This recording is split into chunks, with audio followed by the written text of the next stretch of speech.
You see, the meditation there is to get something, and then you feel good, and then you go on with your life. Here, our meditation is not just that. It's exactly examining all of your life. There's nothing wrong with sex. It's a very sacred act. Resist this collective energy in our society to sexualize everything. True love. A third training, aware of the suffering caused by misconduct, by sexual misconduct.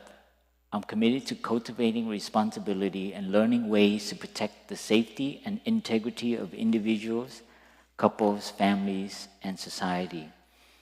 Knowing that sexual desire is not love, and that sexual activity motivated by craving always harms myself as well as others. I'm determined not to engage in sexual relations without mutual consent, true love, and a deep long-term commitment. I resolve to find spiritual support for the integrity of my relationship from family members, friends, and Sangha with whom there is support and trust. I will do everything in my power to protect children from sexual abuse and to prevent couples and families from being broken by sexual misconduct. Seeing that body and mind are interrelated, I'm committed to learning appropriate ways to take care of my sexual energy and to cultivate the 4 basic elements of true love: loving kindness, compassion, joy, and inclusiveness for the greater happiness of myself and others. Recognizing the diversity of the human experience, I'm committed not to discriminate against any form of gender identity or sexual orientation. Practicing true love, we know that will continue beautifully into the future.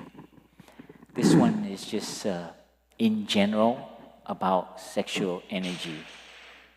There's nothing wrong with sex. It's a very sacred act. Just to, comment on this, and this training is a commitment to actually resist this collective energy in our society to sexualize everything. And this is what's happening to our youth and happening to adults as well with the internet. So we're entering, this is actually how humans are put into their place. When you are addicted, when you are like bubbled in an energetic way, you will just follow the establishment. Well, that was a little borderline anarchist.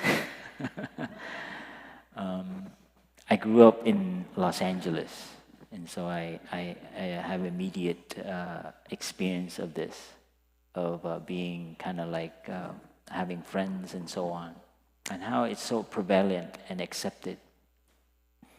The last teen camp, we had a separate sharing with the boys and the girls, and one young man shared that he suffered because there's this expectation for him to have sex when he gets to a certain age, and he suffered like that, and he cried. He said the expectation, the peer pressure for him is too much. And this is what we're talking about. Not any particular transgression or misconduct, but overall how we,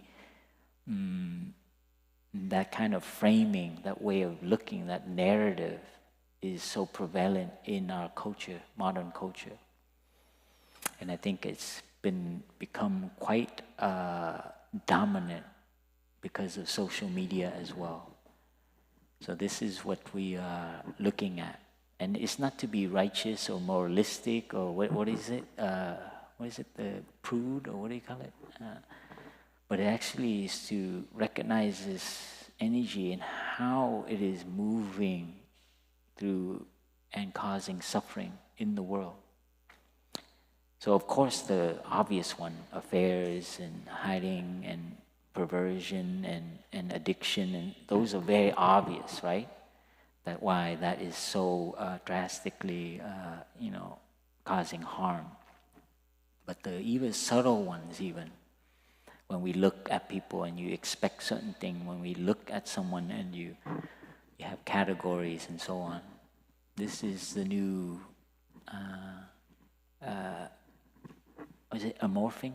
Changing forms of, and this is where the Buddhist practice can help so much. To practice, to watch how we perceive things and how we have ideas and notions about people based on the way they look, based on the way they behave and so on. And so the trainings are evolving. And the third, as some of you know, it's just been recently updated to include this kind of changing in our society, to include other people who orient, who express themselves, who identify themselves differently. This is a great challenge, and there's always a reaction. And this is something you can see the fear based on that.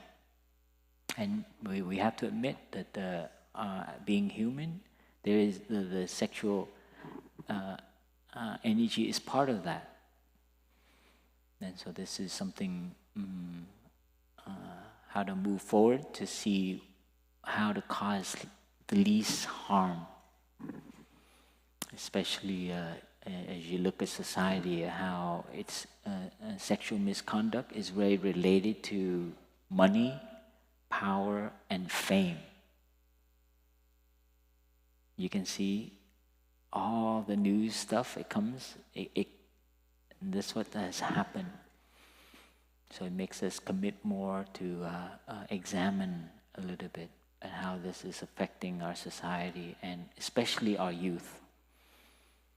But it's a very, touchy topic. So that's why in the retreat we also try to create safe and trusting spaces so that young men, young women can actually share, because there's no place to share like that. And it's so healthy to share all of that. And I've been involved with so many of those circles of sharing among young men, among boys as well.